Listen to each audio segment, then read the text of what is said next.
Hello there everybody, it is Tegan here again today, and for this video I am going to be reviewing a book that completely messed with my mind.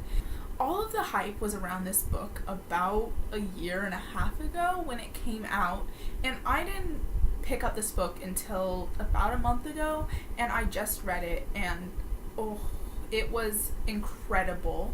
And that book is We Were Liars by E. Lockhart. It was mind-blowing. I went into this book not knowing pretty much anything about what it was about. I hadn't watched any videos on it. I just knew that there was a lot of hype around it and it seemed interesting, so I wanted to pick it up. And that's how I feel like you should go into it. I don't want to give away anything because I just want you guys to have the same experience as I did if you haven't read it yet, and that is going into it not knowing anything, because I feel like you'll have a lot better experience if you do go into it without knowing anything. So if you haven't read the book yet, I would suggest that you leave this video now, because then you won't have anything spoiled for you. Go pick it up, read it. I definitely would recommend it to you. And then you can come back and we can discuss it together, because there are definitely some things that I really want to discuss about this book. So, I am going to be now telling you guys what the book's about, so if you do want to hear what the book is about, then you can stay, but I would recommend that you leave. So, bye!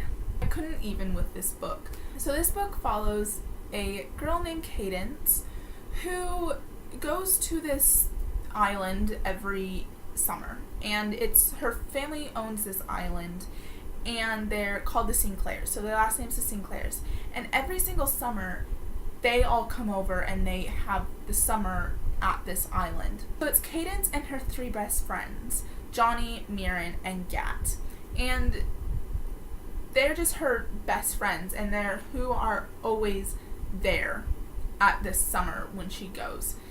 And the four of them, Cadence, Mirren, Johnny, and Gat, they call themselves liars, therefore we were liars. And that's just what their group's called, that's what everybody calls them. And things end up getting pretty insane, and so I don't really want to give away too much else, so I'll just read the back of the book just to give you the gist of what the book is. So it says, a beautiful and distinguished family, a private island, a brilliant damaged girl, a passionate political boy, a group of four friends, the liars, whose friendship turns destructive, a revolution, an accident, a secret, lies upon lies, true love, the truth. That's all I knew going into this book was the back, and it sounded so intriguing. So once again, if you have not read the book, bye, because I'm going to be going into some spoilery parts. So if you wanted to stay for what the book's about, then that part's over. I'm now going to be going into spoilery parts. So everybody that should be here should be people that have read the book. Okay.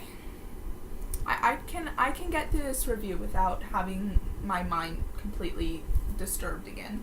So throughout the majority of this book, I was fairly confused.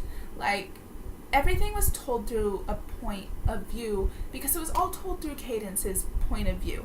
So, and she didn't know anything because she had lost her memory. And so since she didn't know anything, we didn't know anything, which just made the story just confusing to me. And I don't know if it was just because I wasn't paying enough attention to it or what, but it was pretty confusing until it got up to the last 20 or so pages when the entire big thing was revealed. So the book starts, it's the third page of the book, and this is when I started getting fairly confused. So I'll just read it to you. He says, "Then he pulled out a handgun and shot me in the chest. I was standing on the lawn, and I fell. The bullet hole opened wide, and my heart rolled out of my ribcage and down into a flower bed. Blood gushed rhythmically from my open wound. Then from my eyes, my ears, my mouth. It tasted like salt and failure. The bright red shame of being unloved soaked the grass in front of our house, the bricks of the path, the steps to the porch. My heart spasmed among the peonies like a trout. Mummy snapped. She said to get hold of myself. When I first read that, I was so confused because her dad just shot her in the chest. Like, what? How is she, like, okay? And then I realized when, like, she got up and, like, started going and saying that, like, oh, I have to be normal, I started to realize that, like, it was just a metaphor for her emotions of her dad leaving. And that was so freaking fantastic. E. Lockhart's writing style is beautiful. Like, actually beautiful. When there are parts of the book where she's feeling pain, because obviously she feels pain a lot because of her accident and because of her headaches and migraines. She feels pain a lot. And whenever pain is described in this book, he does it so poetically and so beautiful, and it was amazing, and I loved it. So another part of this book that I really enjoyed was all of these little stories that were throughout it with the princesses and the king, because it wasn't a conventional way of telling the story, but it did tell the story through that way, and that was really interesting, and it really grabbed my attention every single time one of those stories came up. So I had this theory while I was reading the book, and it might have been just me, but while I was reading the book, and like whenever Cadence would say something about how, oh, she was bleeding out all over Gat, or her mom told her to just be normal, I always sort of had a thought in the back of my head, like, what if this has some sort of, like, supernatural element to it? Like, what if it's got some fantasy element to it? Because I thought maybe she, like, when she got, like, super stressed or super upset, she just started bleeding out everywhere. And I wasn't sure, and as it got to the end of the book, I knew that wasn't, like, what was happening. I knew it was just her emotions being stated in that way. But I did have that theory throughout some of the book. So once it got to the end of the book, and once this huge thing was announced with how Gat, Johnny, and Mirren had been dead the entire time, I was so surprised. Like, I had not been expecting that at all, and it literally, as soon as it happened, I was like, this is like The Sixth Sense, because if you haven't seen The Sixth Sense, something pretty much exactly like this happens, and I was not okay. I literally started crying. I was like, no, because I don't know why, I didn't really get connected to any of the characters in this story while I was reading it, so I never really had that connection to any of the characters. And then as soon as you find out that they have died, I just felt this instant connection to them, and I was like, no, they can't be dead. Like, no, especially Gat and Cadence. Gat and Cadence, they were an interesting couple to me. They weren't exactly a couple. They kissed a couple of times and stuff, but their relationship was interesting to me, and I never really was, like, sure what was going on with that. And yeah, like I said, I was just really super confused throughout the majority of this book, but I still kept reading because I still found it interesting and intriguing to keep reading. Like, I needed to know what happened at the end. I needed to know what happened to Cadence. And I think E. Lockhart did a really good job at keeping you intrigued and keeping you interested in the book, because if the dialogue had been bad, or if there hadn't been a huge twist at the end, I probably would have been semi-disappointed with the book. But because the entire book was sort of like a puzzle piece leading up to this big ending, and then you can look back over the book and be like, oh my god, I can totally see how they were dead. Like with Mirren, she was just sick all the time, and I didn't know why. None of them were replying to her emails, and you didn't know why. None of them would tell her what was happening, and you didn't know why. And so all of these puzzle pieces just kept adding up together until it got to this big ending result.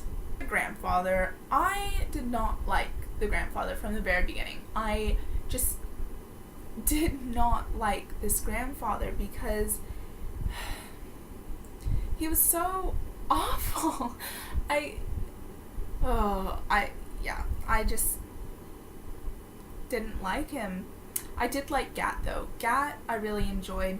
Another part of the book that I really super enjoyed was how Cadance was giving away her possessions. And I can't remember exactly what it would say, but it would say something like, or giveaway for today, or something like that, and then it would say what she was giving away, and then it would explain sort of why she was giving it away, and I really enjoyed that. I also really enjoyed how throughout the book Cadance was figuring out some aspects of what had happened, because it made it more interesting for the reader because you are figuring these things out with Cadance, and it just made the story overall more interesting. I really want to go back and read this book again because I feel as though now knowing what happens at the end of the book, I'll be able, it'll just make so much more sense to me, and it'll be really cool just going through and seeing, oh, wow, okay, so that's why, blah, blah, blah, and I really want to do that. So yes, We Were Liars. I'd probably give it a 4 out of 5 stars because that ending completely blew me away. I was crying, there were tears coming out of my eyes, and yeah, so 4 out of 5 stars. I really enjoyed it, and I definitely would read it, and I definitely recommend it to anyone. Seriously, anyone. So yeah, that is about it for this video. I really hope that you enjoyed it. Let me know down in the comments if there are any other books that you think that I would enjoy or that you would like to see a review on, because I'm getting into reviews and I'd love to do some more of them. You can also let me know down in the comments if you have read We Were Liars. I hope you have if you watched to the end because I just completely spoiled everything for you. But let me know what you thought about the book down in the comments. You can give this video a big thumbs up if you enjoyed it, and I would really appreciate that. All of my social media links are in the description below if you want to go and give those a follow, and you can subscribe to my channel if you want to be told when I make a new video. I make fandom-based videos, I make reading-based videos, I make all of the videos, so if you want to be told when I make a new video, then you can subscribe and it'll give you a notification. And yeah, I guess that's it for me today. I'm Tegan, this is Bookwormia, and I will see you guys next time. Bye! Hello there, everybody. It is Tegan here again today, and I have just taken the Sorting Hat quiz